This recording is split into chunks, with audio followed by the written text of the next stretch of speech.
A lot of people find building drawers is a complicated process. There really doesn't have to be. There's a great joint called a lock rabbet. This simple joint to make has been around for more than 100 years, and we've done tests that prove it's actually stronger than half-blind dovetails. So let's make it. One of the things I really like about this joint is it allows the front and back to be identical and the sides to be identical for every drawer.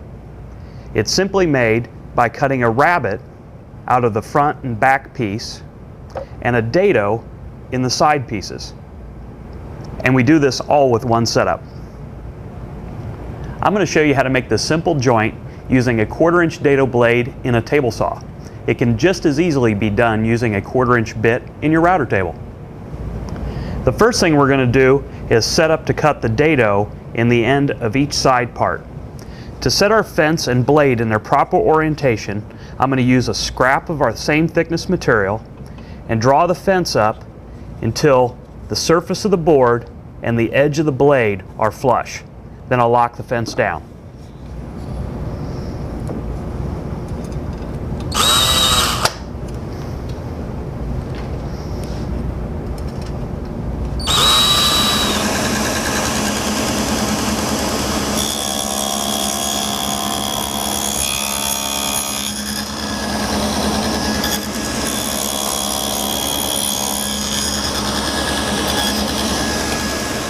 To test the fit of the joint, I'll hold my two cuts together. As you can tell, this isn't quite working. The dado needs to be a little wider. To do that, I'll add a shim. Oh, that's better. Now that we have the width of cut set, now let's adjust our height.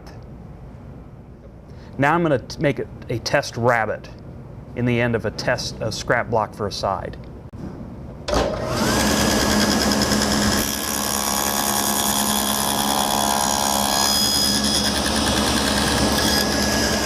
Now test your fit. As you can see, we now need to raise our blade just a touch to form the proper sized rabbet. And that's what we're after.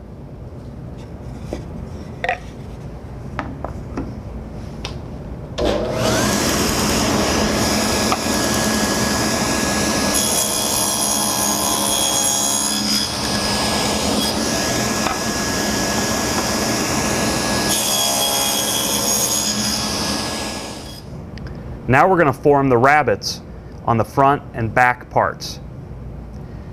We keep our blades set up the same and we add a 1/4-inch thick spacer.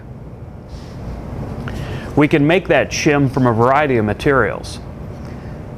Planing material to that perfect space between the blade and the fence is ideal, but we can also use scraps of plywood. I've found that with veneer plywood, it runs about 3/16 of an inch. But typically MDF coarse 1/4-inch plywood fits almost perfectly.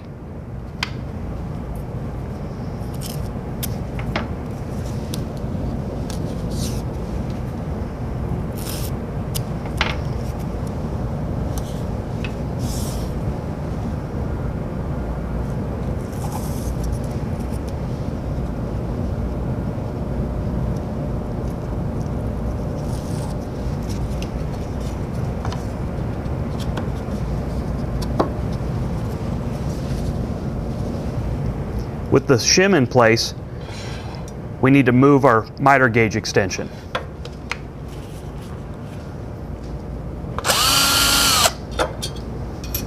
Here's a little trick to make sure your miter gauge extension goes on flat to the miter gauge face. On the back side, remove any tear out or blowout from the screws you've driven with either a chisel or just a sharp utility knife.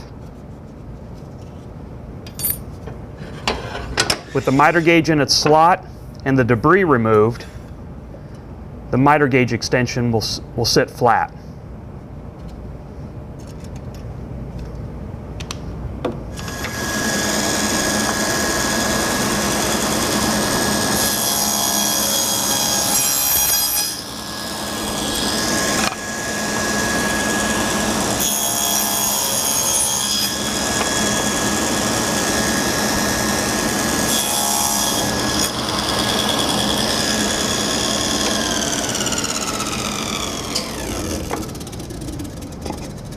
That fits really nice. If maybe there was some debris underneath the board when we cut it, the rabbet may not be deep enough. I can simply take a piece of adhesive back sandpaper on a board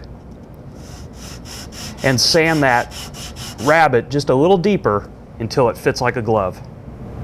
With all of our setup still the same, we can now cut the grooves to receive the bottoms.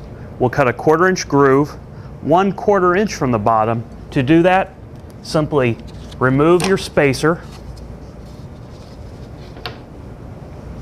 remove the miter gauge,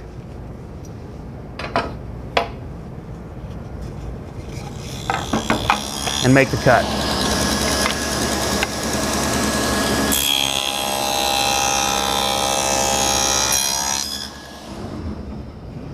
On the drawer sides, the groove goes on the same face where you cut your dados.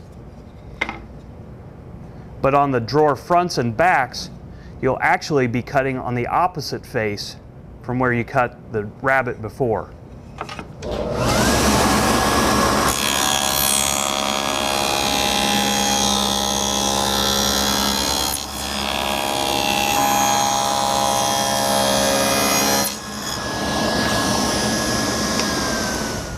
One of the reasons we like to use Baltic birch plywood for drawer bottoms is it's very strong. The other thing, as it's very close to 1/4 inch thick, it fits the grooves very well. If you use material that's less than 1/4 of an inch, you may need to use a single pass on a regular saw blade, adjust the fence over to widen the groove, and then cut the second groove. The nice thing is, all our critical joinery is done with that initial setup, and the drawer bottom, as long as we're consistent in where the groove is on all our sides and all our fronts, we're good to go. After cutting all of our joinery, I had dry assembled a drawer and cut the bottom to size. Now let's see how it goes together. I add the bottom to one of the sides, slip a front or back on, add the other one. Now I can add the second side. We've just done a one setup lock rabbet drawer.